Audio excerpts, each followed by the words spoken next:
basically it's a thick rubber band.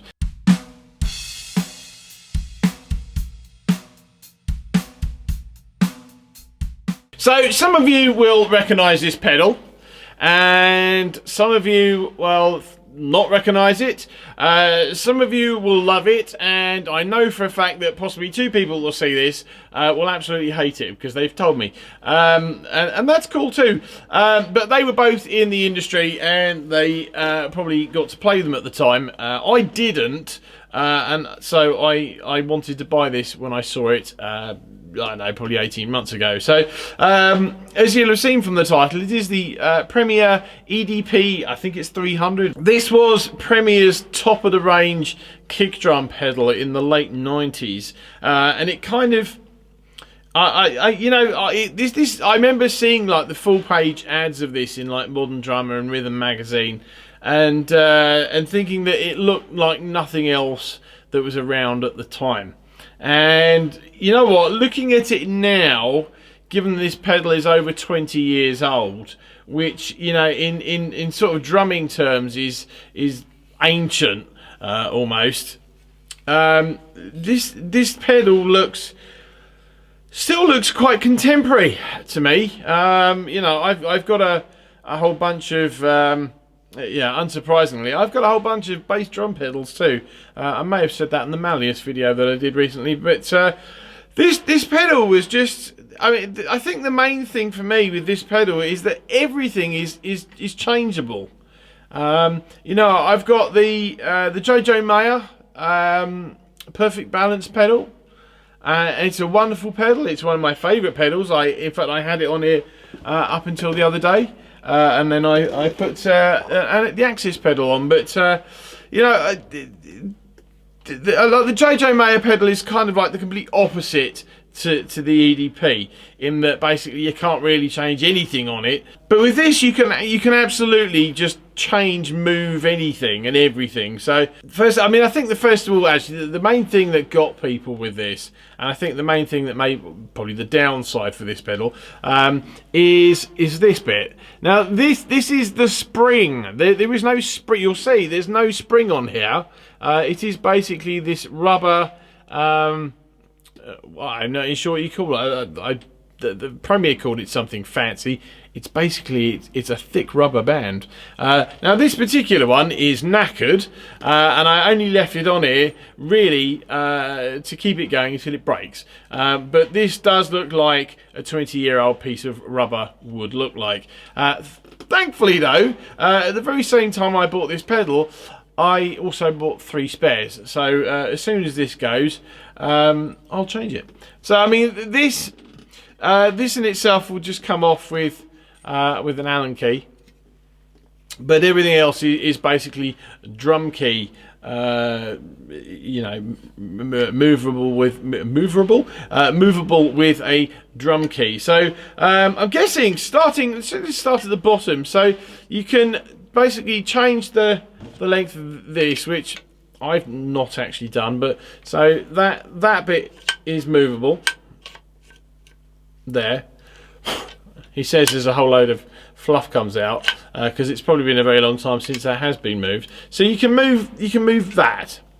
And actually, while I'm talking about that, so you'll look at this and think, well, where's the clamp for this? There's no clamp. It's obviously broken. It's not. So I don't think this was particularly unique to Premier.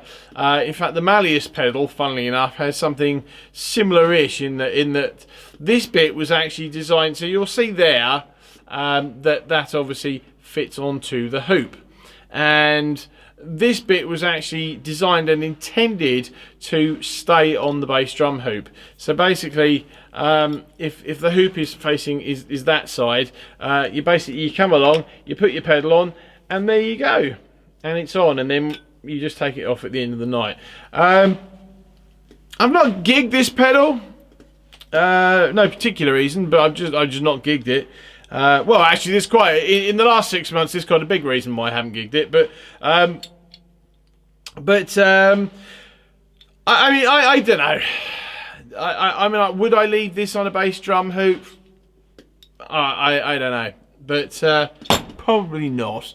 But you know, it was there, and that was the idea. And I mean, there is some benefit to it. You obviously could save a few seconds by, you know, having that sort of cradle bit there and just lifting it out. But I don't know.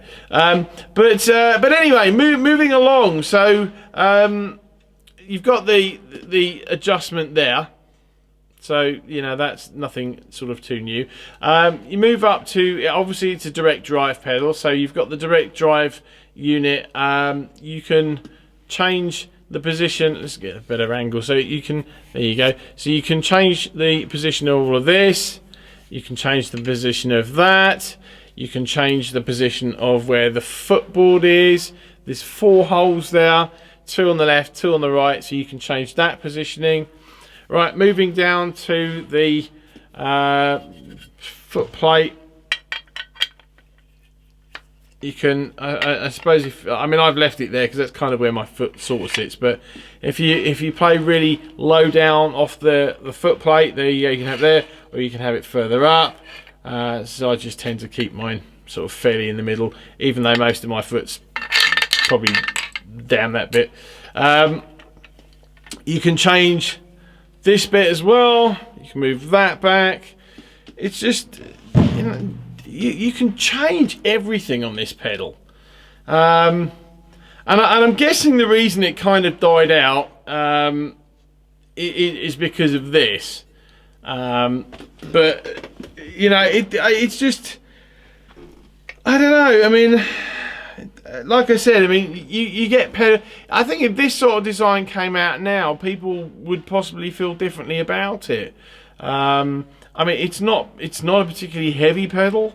Does it move as quickly as the Axis? I don't know. I mean, probably not. I mean, they're both direct drive, but I mean, it may be the way I have the Axis set up, in that the spring is possibly a little tighter, and I understand why people don't like it. I've jammed on this. I've put a good few hours in on this pedal. I do like it. I just, you know, like I said, if this came out now, would people really have reacted in the same way? I think this is a great piece of Premier history. I'm not a massive Premier aficionado. They were my first few kits. In fact, they were my first 3 kits. 2 of which I still have, both of which I've talked about. But this, you know, this is a piece of Premier history, and you know, I dig it, and I know some of you will as well. So, thanks for watching. See you again.